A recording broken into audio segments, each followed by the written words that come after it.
기업을 운영하면서 하나 이상의 무형자산을 다른 비화폐성 자산이나 또는 화폐성 자산이나 비화폐성 자산이 결합된 대가와 교환하여 취득하는 경우가 있을 수 있습니다.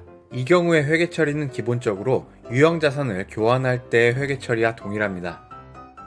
즉 해당 교환 거래에 경제적 실질이 있고 취득한 자산이나 제공한 자산의 공정가치를 쉽게 결정할 수 있는 경우에는 취득한 자산의 공정가치가 더 신뢰성 있는 경우를 제외하고는 취득한 자산의 원가는 제공한 자산의 공정가치로 측정하게 됩니다. 그러나 이런 두 가지 경우에는 취득한 자산의 원가를 제공한 자산의 장부 금액으로 측정하게 됩니다. 취득한 자산 또는 제공한 자산의 공정가치를 측정하는 것이 불가능한 경우에는 제공한 자산의 장부 금액으로 측정하는 것이 그나마 신뢰성이 높다고 보게 됩니다. 외부로부터 취득한 무형자산의 경우에는 무형자산의 인식기준 두 가지를 자동으로 충족하는 것을 보고 무형자산으로 회계 처리합니다. 그러나 내부적으로 창출한 무형자산은 항상 자산으로 인식하지는 않습니다. 내부적으로 창출한 무형자산은 자산의 인식 조건을 충족하는지 여부를 평가하는 것이 어렵기 때문입니다. 내부 창출 무형자산의 경우에는 해당 자산으로부터 발생할 것으로 기대되는 식별 가능한 자산이 있는지 여부를 판단하기가 어렵습니다. 또한 이런 미래 경제적 효익이 언제 발생할 것인지의 시점을 판단하는 것도 어렵습니다. 또한 해당 자산의 취득원가를 신뢰성 있게 결정하는 것이 어렵습니다. 왜냐하면 해당 무형자산으로 창출하기 위해 지출한 원가 중에서 해당 자산을 유지 또는 향상시키는 원가나 일상적인 경영활동에서 발생하는 원가와 구분하는 것이 현실적으로 어려울 수 있기 때문입니다. 이렇기 때문에 내부적으로 창출한 무형자산의 경우에는 명백히 자산의 인식 요건을 충족하는 경우를 제외하고는 대부분 자산으로 인식하기보다는 단기 비용으로 인식합니다. 내부적으로 창출한 무형자산이 인식 기준을 충족하는지 여부를 평가하기 위하여 무형자산의 창출 단계를 연구 단계와 개발 단계로 구분합니다.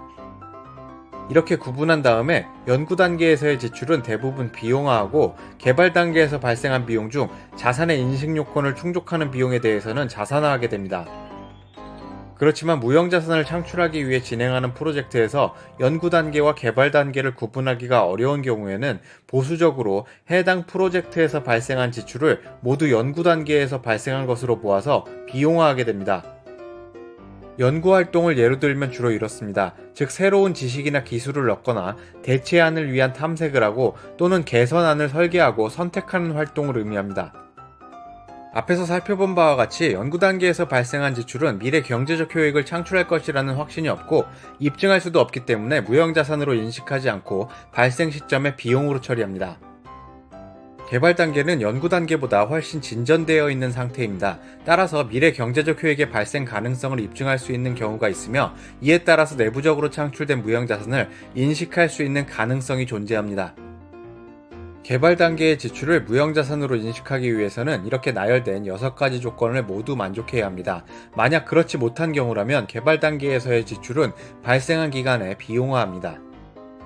먼저 기업이 무형자산을 완성할 수 있는 기술적인 실현 가능성이 있어야 하고 무형자산을 완성한 후 이를 사용하거나 판매하려는 의도와 능력을 보유하고 있어야 합니다. 다음으로 무형자산으로 미래 경제적 효익을 창출할 수 있는 방법이 구체화되어야 하고 무형자산을 완성하는 데까지 필요한 자원을 입수할 수 있는 능력이 있으면서 발생되는 지출을 합리적이고 신뢰성 있게 측정할 수도 있어야 합니다. 무형자산으로 인식하는 개발 단계의 지출의 예시를 들면 이렇습니다. 주로 새로운 기술을 사용해서 시제품이나 모형을 만들고 또는 시험 공정을 가동한다든지 하는 활동에서 지출된 비용으로 구성되어 있습니다. 내부적으로 창출한 무형자산으로 인식하지 않는 지출은 이렇게 브랜드나 고객 리스트 등이 있습니다.